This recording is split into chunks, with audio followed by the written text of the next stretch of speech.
اس کے علاوہ آزاد کشمیر کی جوائنٹ عوامی ایکشن کمیٹی نے مذاکرات میں تسلیم کیے جانے والے تمام مطالبات کے نکات جاری کر دیے اور یہ دعویٰ کیا کہ الحمدللہ 38 مطالبہ لے کر نکلے تھے، 42 منوا کر آئے ہیں۔ تو جوائنٹ ایکشن کمیٹی آزاد جموں کشمیر نے مطالبات تسلیم کیے جانے کے بعد ہڑتال ختم کر دی، احتجاج ختم کر دیا ہے، راستے کھول دیے۔ حکومت نے بھی وہاں پہ تمام سہولیات جن میں موبائل سروس شامل ہے وہ سب بحال کر دیے ہیں اور سرکاری دفاتر بھی کھل گئے۔ دوسرا سیز فائر یہ ہوا ہے کہ اسرائیل نے ٹرمپ امن منصوبے کے پہلے مرحلے پر فوری عمل شروع کر دیا ہے، کیونکہ حماس نے ٹرمپ کی دھمکی کے بعد ٹرمپ کے 20 نکات پر آمادگی ظاہر کر دی تھی۔ تو امریکی میڈیا کی جانب سے دعویٰ کیا گیا ہے کہ اسرائیل اپنی کارروائیوں کو غزہ پٹی میں دفاع کے طور پر اب استعمال کرے گا۔ اب غزہ شہر پر قبضہ کرنے کے عمل کو روک دیا گیا ہے۔ حماس کا ٹرمپ کے 20 نکاتی غزہ پلان پر عمل درآمد کرنے کا اعلان ایک اچھی خبر بن کر سامنے آیا ہے۔ حماس نے ٹرمپ کے 20 نکاتی امن منصوبے کو کافی حد تک مان لیا ہے۔ 2-4 جو شرائط ہے ان کے اوپر نیگوسیشن کا اعلان کیا ہے، لیکن جو اس میں اہم بات ہے، جو بڑا مطالبہ تھا امریکہ کا کہ حماس اسرائیلی قیدیوں کو رہا کرے اور ان کے جو لوگ مارے گئے ہیں ان کی لاشیں حوالے کرے، تو اس پر حماس کے لوگ تیار ہو گئے ہیں۔ جس کے بعد امریکی صدر ڈونلڈ ٹرمپ نے اسرائیل کو یہ ہدایت جاری کی کہ فوری طور پر وہ غزہ پر بمباری بند کر دے اور محصور فلسطینیوں کو ریلیف پہنچانے کی اجازت دی جائے۔ تو ذرائع یہ کہتے ہیں کہ اس پر عمل درآمد شروع کر دیا۔ تو یہ ایک بڑی اہم پیش رفت ہے۔ اس پر امریکہ نے بہت سے ممالک کا شکریہ ادا کیا، جن میں سعودی عرب، قطر، مصر، اردن اور دیگر کئی ممالک شامل ہیں۔ تو پاکستان بھی ان 8 اسلامی ملکوں میں شامل تھا جس نے اس معاملے کو حل کرنے میں مدد دی۔ تو اب یہ جنگ آلموسٹ ختم ہونے کو آ رہی ہے۔ تو ٹرمپ نے اعلان کیا کہ ہم امن کے بالکل قریب ہیں، معاہدے کو آخری شکل دینی ہے، امریکہ اور ثالثی کرنے والے ممالک اس سے فائدہ اٹھائیں۔ تو حماس نے 20 نکاتی غزہ امن منصوبے پر اپنا جواب ثالثوں کے پاس جمع کرا دیا ہے۔ حماس کا جو اہم مطالبہ ہے وہ یہ کہ اسرائیل غزہ پر اپنی جنگ ختم کرے اور اسرائیلی فوج کا مکمل انخلاء یقینی بنایا جائے۔ جب اسرائیلی فوجیں غزہ سے نکل جائیں گی تو اس کے بعد پھر حماس ان آرمڈ ہونے پر یعنی غیر مسلح ہونے پر بات کرے گا۔ تو یہ دوسرا سیز فائر ہے۔ اس کے ساتھ ہی فلسطینی مزاحمتی تنظیم نے غزہ کے اندر جنگ بندی کا اعلان کرتے ہوئے مزاحمت ترک کر دی ہے۔ حماس کے 2 دھڑے ہیں، ایک وہ ہے جو نیگوسیشن کر رہا ہے اور دوسرا وہ جو پریکٹیکلی جنگ کے اندر شریک ہے۔ تو جو غزہ کے اندر جہاد میں شریک تھے انہوں نے بھی اس معاہدے پر اتفاق کر لیا ہے۔ تو حماس کے آلموسٹ سارے گروپ اس بات پر تیار ہو گئے ہیں کہ ٹرمپ کا امن منصوبہ مان لیا جائے۔ اب یہاں پر بہت سے لوگ سوال ریز کر رہے ہیں کہ حماس کو 65,000 فلسطینی شہید کروا کر کیا ملا، اور اس طویل جنگ کے نتیجے میں اگر کسی کا نقصان ہوا ہے تو وہ فلسطینیوں کا ہوا ہے، حماس کا ہوا ہے۔ یہ حماس ہی تھی جس نے اسرائیل کے اوپر اٹیک کیا تھا، جس کے جواب میں اسرائیل نے غزہ کی اینٹ سے اینٹ بجا دی اور بوڑھوں، بچوں اور عورتوں سمیت کسی کو نہیں چھوڑا۔ پورا غزہ اس وقت کھنڈر کا سما پیش کر رہا ہے، اور اگر صلح ہی کرنی تھی تو پھر یہ جنگ کیوں چھڑی گئی؟ یہ سوال ظاہر ہے پوچھے جا رہے ہیں، لیکن سب سے اہم بات یہ ہے کہ وہ جنگ کسی نے بھی شروع کی ہو، وہ لڑائی کسی بھی وجہ سے ہوئی ہو، اس میں جو نقصان ہو رہا تھا وہ فلسطینیوں کا ہو رہا تھا۔ اب یہ جنگ بند ہونے سے کم از کم ان کی کلنگ رک جائے گی اور ان کی جو جگہ ہے یا ان کی جو زمین ہے اس کے اوپر ان کو رہنے کا، بسنے کا اور رول کرنے کا اختیار مل جائے گا۔ تو یہ ایک بڑی اہم ڈیولپمنٹ ہوئی ہے۔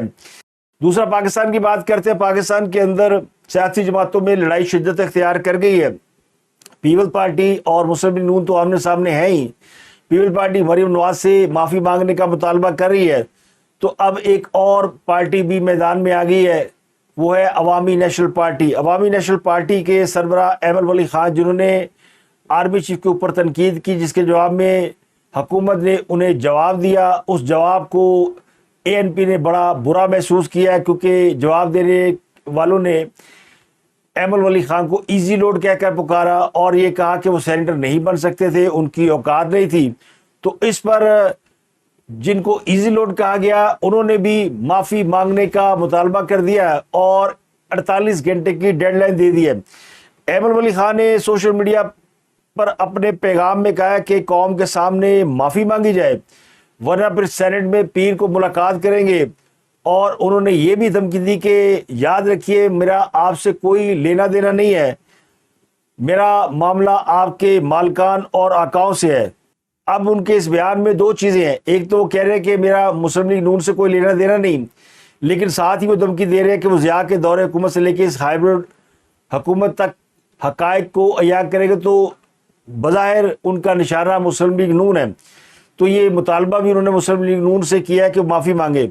تو اب سوال یہ ہے کہ یہ جو لڑائی ہو رہی ہے پیپلز پارٹی اور مریم نواز کی، اور اس کے بعد اب اے این پی کی لڑائی شروع ہو گئی ہے، اس سے تو اے این پی کے مردہ گھوڑے میں جان پڑ گئی ہے، یعنی کے پی کے میں اے این پی پھر سے زندہ ہو گئی ہے، اور اس کے سارے لیڈران اب بیان بازی کر رہے ہیں، پنجابیوں کو گالیاں دے رہے ہیں۔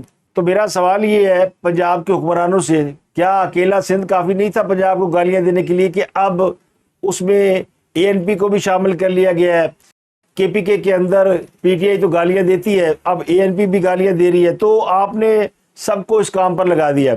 تو فی الحال یہ جو لڑائی پیپلز پارٹی اور مسلم لیگ نون میں چل رہی ہے، اور اب اے این پی اور نون لیگ میں چل سکتی ہے، اور اس لڑائی میں اے این پی تو کہہ رہی ہے کہ ہماری لڑائی ان کے بڑوں یعنی اسٹیبلشمنٹ کے ساتھ ہے، تو اس لڑائی میں ہمیں کس کے ساتھ ہونا چاہیے؟ تو فی الحال میرا خیال ہے کہ ہمیں لڑائی کے ساتھ ہونا چاہیے، کیونکہ سب کو پتا کہ اس لڑائی کا انجام کیا ہوگا۔ وہ تمام جماعتیں جو اس وقت اپنے کچھاروں سے باہر آ گئی ہیں، جنہوں نے تلواریں سونپ لی ہیں، ان کا مطمع نظر کیا ہے؟ دیکھیں اس لڑائی میں فائدہ کس کا ہے، نقصان کس کا ہے؟ مریم نواز جو پنجاب میں بڑے آؤٹ اسٹینڈنگ کام کر رہی ہیں، اس لڑائی کے بعد ان کے سارے کام پیچھے رہ گئے ہیں، کیونکہ اب لڑائی ڈسکس ہو رہی ہے، ورنہ اس سے پہلے وہ جہاں جا رہی تھی بسیں تحفے میں دے رہی تھی، لیپ ٹاپ تحفے میں دے رہی تھی، تو لوگ اس کا تذکرہ کر رہے تھے کہ بڑے اچھے کام کر رہی ہیں۔ انہوں نے پنجاب کے اندر لینڈ مارک کام کیے، اس میں کوئی دو رائے نہیں، لیکن یہ سارے کام اس وقت پیچھے رہتے ہیں جب آپس میں آپ گتم گتا ہو جاتے ہیں، ایک دوسرے کو گالی گلوچ دیتے ہیں۔ تو مریم نواز کو غصہ جس بات پر ہے وہ میں نے آپ کو بتا ہی دیا تھا۔ اب یہ جو لڑائی والی بات ہے یہ پہنچ گئی ہے جاتی عمرہ تک۔ نواز شریف صاحب واپس آئے ہیں اور شہباز شریف بھی وطن واپس آ گئے، تو شہباز شریف نے پہلی فرصت میں نواز شریف سے ملاقات کی ہے۔ اس ملاقات میں اس لڑائی کے بارے میں بھی گفت و شنید ہوئی ہے۔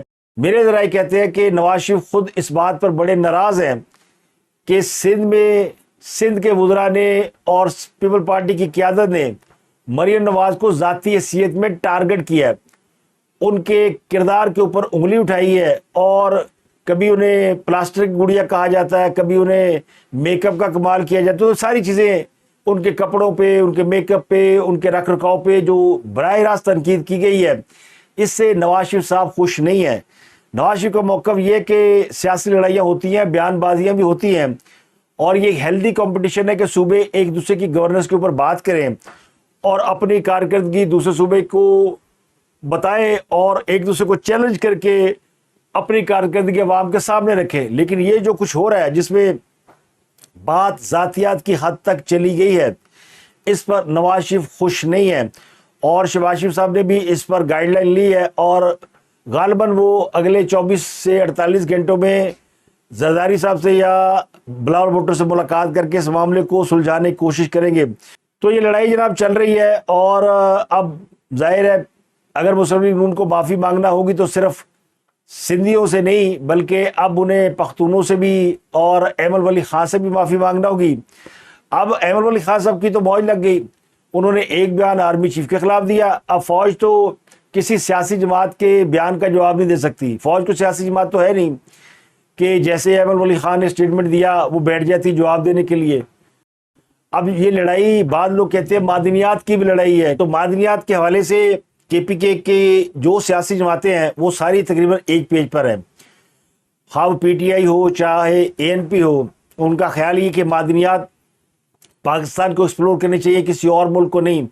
خاص کر جہاں امریکہ کا نام آتا ہے تو چونکہ پختونوں کے اندر افغان جنگ کے بعد سے امریکہ کے حوالے سے ایک نفرت کی لہر موجود ہے، تو یہ سیاسی جماعتیں اس کو استعمال کرتی ہیں۔ اب اے این پی نے بھی نعرہ لگانا شروع کر دیا ہے کہ ہم امریکہ کی غلامی میں جا رہے ہیں، جس کا مطلب یہ ہے کہ وہاں کے جو پختون ہے وہ این پی کے ساتھ کھڑے ہو جائیں گے۔ چونکہ کے پی کے میں پی ٹی آئی سے لوگ مایوس ہو رہے ہیں، تو کسی اور سیاسی جماعت کو وہ خلا پر کرنا ہے، تو اے این پی کے پاس ایک اچھا موقع ہے کہ وہ اینٹی اسٹیبلشمنٹ سٹانس کے ساتھ آگے بڑھے اور وہ ویکیوم پر کرے۔ اب فوج نے تو ان کو جواب دینا نہیں، حکومت کی جانب سے طلال چودھری نے جواب دیا ہے، تو اب احمد ولی خان صاحب اس پہ کھڑے ہو گئے ہیں۔ تو اب دیکھتے ہیں معافی تلافی ہوتی کہ نہیں ہوتی۔ میرا نہیں خیال کہ اس میں کوئی معافی شافی ہوگی، اس لڑائی میں ابھی بہت کچھ ہونا باقی ہے۔ وہ کہتے ہیں نا ابھی تو پکچر باقی ہے۔ اگلی خبر یہ جی کہ ایک بہت ہی اہم اور بڑا ملزم لاہور میں ایک ٹاپ 10 بدماش کہہ لیں، گنڈا کہہ لیں، انڈر ورلڈ مافیا کہہ لیں، تیفی بٹ کو دبئی سے گرفتار کر لیا گیا ہے۔ تیفی بٹ جو پچھلے کئی ماہ سے پاکستان سے بھاگے ہوئے ہیں، مفرور ہیں، ان کے بارے میں جو ڈیٹیل سامنے آئی ہے، یعنی اندر کی کہانی کی اس کو کیسے پکڑا گیا، ایک مرکزی ملزم ہے۔ گوگی بٹ اور تیفی بٹ لاہور کے دو نامی گرامی ایسے لوگ ہیں جنہیں گینگسٹر کہا جاتا ہے یا مافیا کہا جاتا ہے، انڈر ورلڈ کے لوگ ہیں، قبضہ گروپ اور اس طرح کی کہانیاں بہت ان کے حوالے سے مشہور ہے اور ان کی سیاسی پشت پناہی بھی کی جاتی رہی ہے۔ اسی حوالے سے لاہور کے دو بڑے گروپوں میں جو رائیولری ہے اس میں کئی افراد قتل ہو چکے ہیں۔ انہی میں سے جو ایک قتل ہوئے تھے امیر بلاج، یہ ٹرکا والا کے پوتے تھے، اس میں تیفی بٹ اور گوگی بٹ نامزد ملزم تھے۔ گوگی بٹ کچھ دنوں قبل پاکستان آ گئے تھے اور انہوں نے اپنی صفائی دے دی، لیکن تیفی بٹ کو دبئی میں ایک دعوت کے دوران گرفتار کیا گیا۔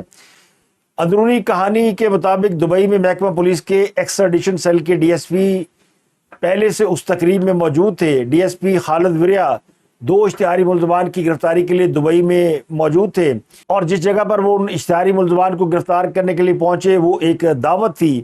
تیفی بٹ بھی اسی فلیٹ میں دعوت پر موجود تھا، جس کو فوری طور پر گرفتار کر لیا گیا۔ پولیس ذرائع کے مطابق تیفی بٹ کو دبئی پولیس کی حراست میں دے دیا گیا ہے۔ اس کی گرفتاری ریڈ وارنٹ کے تحت کی گئی ہے۔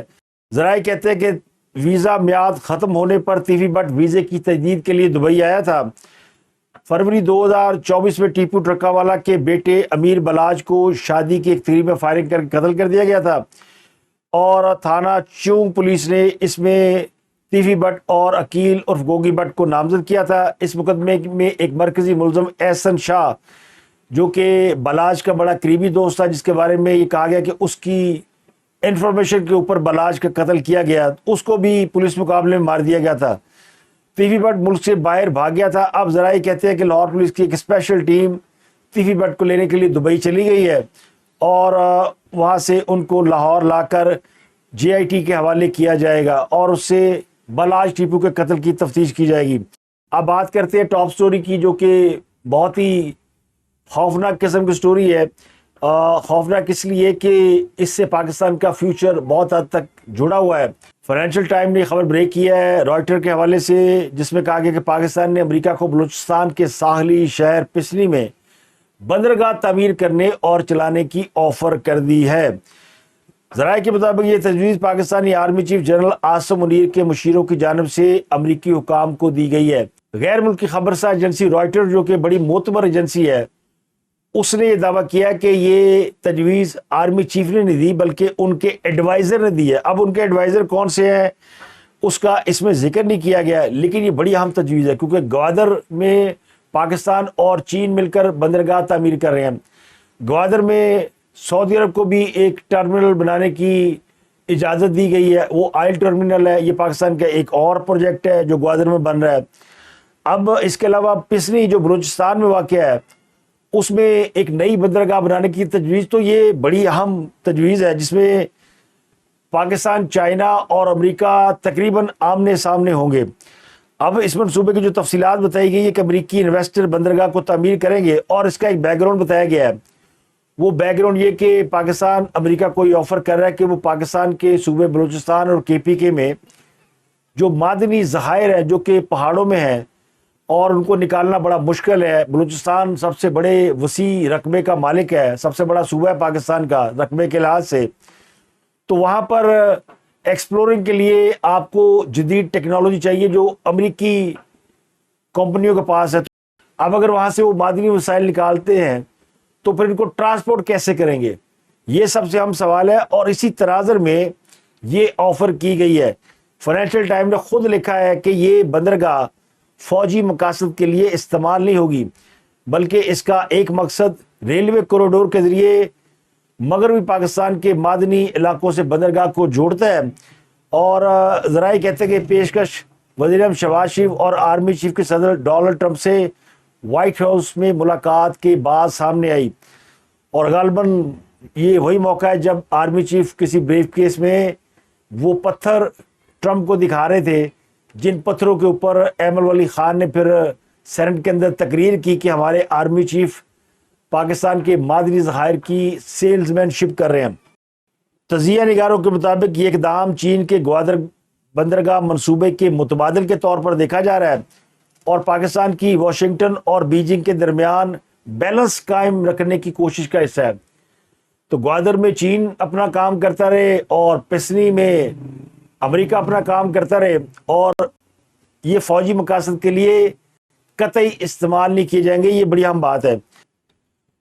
تو یہ پسنی بندرگاہ بلوچستان کے ساحل پر واقع ہے، جو بحیرہ عرب کے کنارے پر ایک اسٹریٹجک مقام رکھتی ہے۔ تو یہ وہ سمندر ہے جو پاکستان اور عمان کے درمیان واقع ہے، اور یہ بڑا امپورٹنٹ ہے۔ یہاں پر گوادر بھی ہے، پسنی بھی ہے، اور بھی بندرگاہیں بن سکتی ہیں، یہ تو ڈیولپ کرنے پہ ہے۔ اس منصوبے سے چین اور امریکہ کے درمیان پاکستان بیلنس قائم کرنے میں کامیاب ہو سکتا ہے، کیونکہ گوادر کی بندرگاہ پر چین کا مکمل کنٹرول ہے، اور اگر امریکہ بلوچستان سے ذخائر کو ایکسپلور کرتا ہے تو اس کو بھی ٹرانسپورٹ کرنے کے لیے ایک بندرگاہ چاہیے ہوگی، تو اس لیے ان کو یہ بندرگاہ آفر کی گئی ہے۔ یہ بندرگاہ بن جاتی ہے تو امریکہ آسانی سے قیمتی معدنی ذخائر کو عالمی منڈیوں تک پہنچا سکتا ہے، اور پھر اس بندرگاہ کو اگر ریلوے کوریڈور کے ذریعے ملا دیا جائے، یعنی پسنی سے اس مقام تک جہاں وہ مائنز ہیں، جہاں سے وہ منرلز نکلتے ہیں، وہاں ریل کے ذریعے ٹرانسپورٹ کی جا سکتی ہے، تو ایک بڑا امپورٹنٹ منصوبہ ہے۔ اب یہ تجارتی استعمال کے لیے، فوجی استعمال کے لیے ہرگز نہیں ہے، بڑا واضح طور پر سپورٹ کے اندر لکھا ہوا ہے۔ اس سے یہ ظاہر ہوتا ہے کہ پاکستان کی فوجی قیادت بہت ہی فعال کردار ادا کر رہی ہے، اور میں نے کل بھی اپنے پروگرام میں کہا تھا کہ پاکستان کے آرمی چیف اپنے عہدے اور طاقت کو آرام سے انجوائے کر سکتے ہیں۔ انہیں کیا ضرورت پڑی ہے کہ وہ ملکوں جائیں اور لوگوں کو کنونس کریں اور پاکستان کے لیے انویسٹمنٹ ڈھونڈیں۔ نوکری ہوتی ہے، جب ان کی مدت ملازمت ختم ہو جائے گی، خواہ ایکسٹینشن کے بعد ختم ہو، تو وہ گھر چلے جائیں گے، لیکن ان کے دل میں پاکستان کا درد ہے، پاکستان کے مفادات کا ان کو احساس ہے، اور پاکستان کو پھلتا پھولتا دیکھنا چاہتے ہیں۔ تو یہ منصوبہ اگر عملی شکل اختیار کرتا ہے تو اس سے پاکستان کی معیشت بلکہ خطے کی جیو پولیٹیکل صورتحال پر بھی گہرے اثرات پڑیں گے۔ ابھی اس کے اوپر بہت بحث ہونی ہے اور اس کی بھی مخالفت ہونی، کیونکہ اس میں امریکہ کا نام ہے۔ تو میرا نہیں خیال کہ یہ اتنا آسان ہوگا۔ چین نے گوادر میں جب سے بندرگاہ شروع کی ہے، اس دن سے بلوچستان کے حالات شدید خراب ہو چکے ہیں۔ اس سے پہلے بلوچستان میں اتنا انریسٹ نہیں تھا، وہاں بہت سی علیحدگی پسند تحریکیں شروع ہو گئی ہیں، وہاں پہ انٹرنیشنل ایجنسیاں سب پاکستان کے خلاف کام کر رہی ہیں۔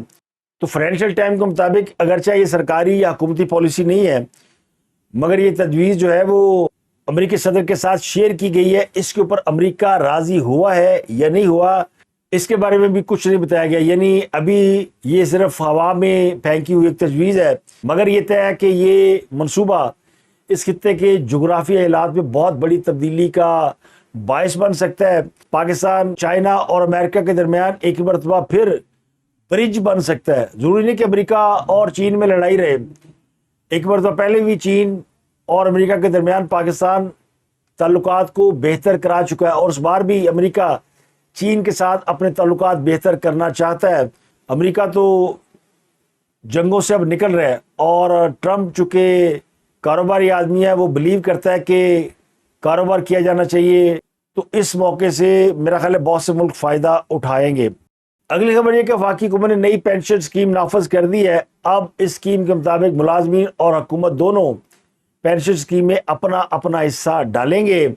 وزارت خزانہ نے باضابطہ نوٹیفکیشن جاری کر دیا، جس کے مطابق نئے نظام کے تحت مجموعی طور پر 22% رقم پینشن فنڈ میں جمع ہوگی، اور وفاقی ملازمین اپنی تنخواہ کا 10% حصہ پینشن فنڈ میں جمع کرائیں گے، جبکہ فیڈرل گورنمنٹ 12% حصہ ڈالے گی۔ تو اس مقصد کے لیے حکومت نے 10 ارب روپے ایلوکیٹ کر دیے ہیں، اور موجودہ صورتحال میں پینشن واجبات 10,55 کروڑ روپے تک جا پہنچے ہیں، جبکہ مسلح افواج کے پنشن اخراجات 2025-26 میں 742 ارب روپے تک بڑھنے کا خدشہ ہے۔ تو نئے نظام کے تحت سرکاری ملازمین ریٹائرمنٹ سے قبل پینشن اکاؤنٹ سے رقم نہیں نکال سکیں گے، لیکن ریٹائرمنٹ کے وقت 25% رقم نکالنے کی اجازت ہوگی۔ نیا نظام 1 جولائی 2024 کے بعد بھرتی ہونے والے ملازمین پر لاگو ہوگا۔ تو آپ اس کو یوں بھی کہہ سکتے ہیں کہ یہ جو پینشن ہے یہ اب 22% کی بجائے 12% رہ گئی ہے۔ تو تیفی بٹ جو ہے وہ دبئی میں دعوت کھانے گیا، وہ پکڑا گیا۔ اس کے علاوہ افغانستان کے صوبہ کاپیسیا میں کالعدم ٹی ٹی پی کا کمانڈر محمد نذیر حنظلہ عرف استاد حیدر وہ بھی دعوت کھانے گیا، جہاں پر اسے نامعلوم افراد نے گولیاں مار کر ہلاک کر دیا ہے۔ کالعدم ٹی ٹی پی کے دہشت گردوں کو کھانے کی دعوت پر بلایا گیا تھا، جہاں فائرنگ کر کے انہیں مار دیا گیا۔ دعوتوں پر جانے سے بعض اوقات نقصان بھی ہو سکتا ہے، تو دعوت قبول کرتے ہوئے احتیاط لازم ہے۔ اب تک کے لیے اتنا ہی، آپ سے ملاقات ہوتی اگلے ولاگ میں۔ اپنا گرد و نواح کے لوگوں کا بہت خیال رکھیے۔